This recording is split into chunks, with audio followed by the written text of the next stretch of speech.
आणि आता पाहूयात महाफास्ट 100 बातम्या।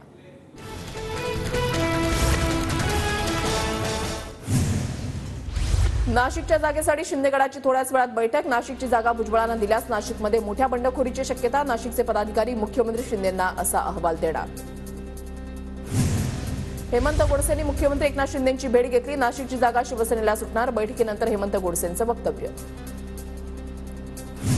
नवनीत राणांचा भाजपमध्ये प्रवेश। नवनीत राणा कमळ चिन्हावर अमरावतीमधून लोकसभा लढणार। नवनीत राणा आज फडणवीसांची भेट घेणार।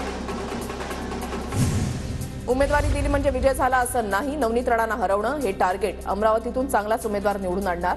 नवनीत राणांच्या भाजप प्रवेशावरून बच्चू कडूंची प्रतिक्रिया। शिंदेगडाचे आनंदराव अडसूळ अमरावतीतून निवडणूक लढवण्यावर ठाम। आनंदराव अडसूळांचा नवनीत राणांच्या उमेदवारीला विरोध। वर्ध्यातून लोकसभा लढण्यासाठी बच्चू कडूंची चाचपणी सुरू। बच्चू कडूंनी वर्ध्यामधील कार्यकर्त्यांची बैठक बोलावली। प्रहारच्या बैठकीमध्ये वर्ध्यातून निवडणूक लढण्याबाबत निर्णय होणार। हातकणंगले मतदारसंघातून शिंदेंकडून धैर्यशील मानेंची उमेदवारी निश्चित। सूत्रांची माहिती, राजू शेट्टी आणि धैर्यशील मानेंमध्ये मुख्य लढत होण्याची शक्यता। मला पुन्हा एकदा हातकणंगलेच्या नेतृत्वाची संधी द्यावी। मुख्यमंत्र्यांनी कामाला लागण्याचे आदेश दिले तर शिंदेगडाचे खासदार धैर्यशील माने हातकणंगलेमधून लढण्यासाठी पुन्हा इच्छुक। हातकणंगलेमधून आमदार प्रकाश आवाडेंचे पुत्र राहुल आवाडे निवडणूक लढवणार। आवाडे आज संध्याकाळी कोल्हापूरमध्ये कार्यकर्त्यांची बैठक घेणार असल्याची सूत्रांची माहिती। बैठकीमध्ये आवाडे मोठा निर्णय घेण्याच्या तयारीत असल्याची शक्यता।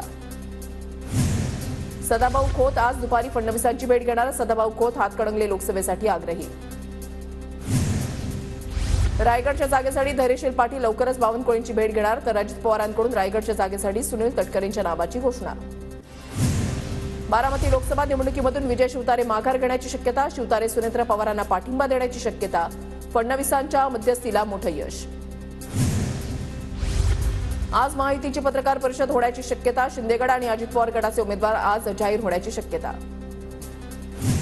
मवियाची आज मुंबईतल्या हॉटेल ट्रायडंटमध्ये बैठक। पेच असलेल्या जागांवर आजच्या बैठकीमध्ये चर्चा होणार। वंचितच्या पहिल्या यादीनंतर मवियाच्या भूमिकेकडे लक्ष। मवियाच्या जागावाटपाचा विषय संपलाय। आजच्या बैठकीमध्ये लोकसभेच्या प्रचाराबाबत पुढील रणनीतीबाबत चर्चा होणार। खासदार संजय राऊतांची माहिती। सांगलीत चंद्रहार पाटलांना उत्तम प्रतिसाद। एका जागेसाठी काँग्रेसनं पंतप्रधान पद घालवू नये। भाजपला अप्रत्यक्ष मदत करायची असेल तर तसं घडणार नाही। सांगलीच्या जागेवरील वादावरून राऊतांचा काँग्रेसला सल्ला। रत्नागिरी सिंधुदुर्गमधून नारायण राणे लढणार। रत्नागिरी सिंधुदुर्गची जागा अखेर भाजपच्या पारड्यात। नारायण राणेंच्या उमेदवारीची आज घोषणा होणार असल्याची सूत्रांची माहिती। सातारा लोकसभेबाबत शरद पवारांची उद्या बैठक। साताऱ्याच्या उमेदवाराची उद्या पवार घोषणा करण्याची शक्यता। श्रीनिवास पाटील, शशिकांत शिंदे, बाळासाहेब पाटलांच्या नावाची चर्चा। बीड लोकसभा मतदारसंघासंदर्भात मुंबईमध्ये आज बैठक। बजरंग सोनावणे शरद पवारांच्या भेटीसाठी दाखल। बजरंग सोनावणे बीडमधून लोकसभेची निवडणूक लढण्यास इच्छुक। रामटेकमध्ये वंचितनं 2 उमेदवारांना दिले एबी फॉर्म। शंकर चहांदे, किशोर गजभिये यांना वंचितकडून एबी फॉर्म। प्रकाश आंबेडकर कुणाचं नाव जाहीर करणार याकडे सर्वांचं लक्ष। आंबेडकर आणि आमचा विचार एकच। संविधानाच्या रक्षणाची सर्वाधिक जबाबदारी प्रकाश आंबेडकरांची। भाजपला मदत होईल असं पाऊल आंबेडकर उचलणार नाहीत। राऊतांची प्रतिक्रिया। वंचितनं समर्थन दिल्यामुळे नागपूर काँग्रेस उमेदवार विकास ठाकरेंनी मानले आंबेडकरांचे आभार। मतांचं विभाजन टाळण्यासाठी प्रकाश आंबेडकरांचं मला समर्थन। विकास ठाकरेंची समर्थनावर प्रतिक्रिया।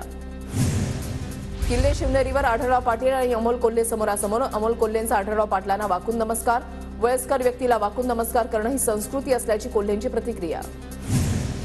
कांदा आंदोलनावरून आढळरावांना अमोल कोल्हेंचा निशाणा। आढळरावांची एक दिल्लीवारी शेतकऱ्यांसाठी झाली असती तर समाधान वाटलं असतं। कोल्हेंचा निशाणा। आढळरावांनी आक्रोश मोर्चाची टिंगल उडवल्याची टीका। शिवनेरी गडावर शिवजयंतीसाठी चिमुकल्यांची हजेरी। चिमुकल्या शिवभक्तांची खासदार अमोल कोल्हेंना भुरळ।